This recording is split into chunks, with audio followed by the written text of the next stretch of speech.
3 pregnancy symptoms I had before finding out I was pregnant, 2 of which I have had in the past with prior pregnancies. But this last one that I had made my husband and I look at each other like, now I have 4 kids and 1 on the way. So I've been around the block with my husband.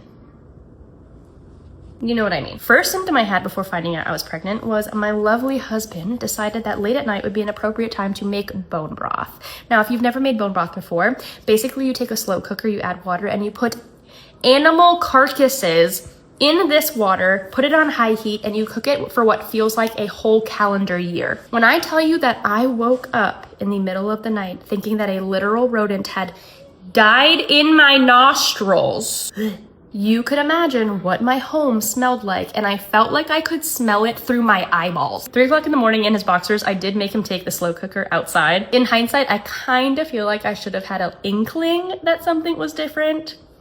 But here we are. Symptom number 2, you know that guy who goes and sits with scared dogs in animal shelters to kind of like show them love and to like hopefully get them adopted? I cried not once, but twice at the same video that I saw at 2 separate occasions, like sobbing because this little dog went and sat on his lap for like hugs and cuddles and just seemed like so happy to have someone like love him. You would think I would have had an idea that like, something seems a little off, Lex. And number 3, my husband and I were laying in bed watching TV, and no, that's not like an innuendo for whatever got us into this situation in the first place. We were just laying in bed and I sneezed. And when I tell you that it felt like somebody had broken my body in half, immediately was like, ow.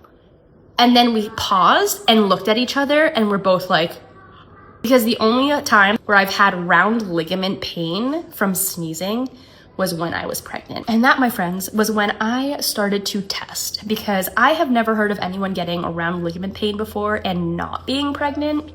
I'd also be super curious to hear what were your symptoms before finding out you were pregnant that like made you think that you might possibly be pregnant. So please comment those down below so that I can also have fun reading all of your symptoms. Thanks, bye.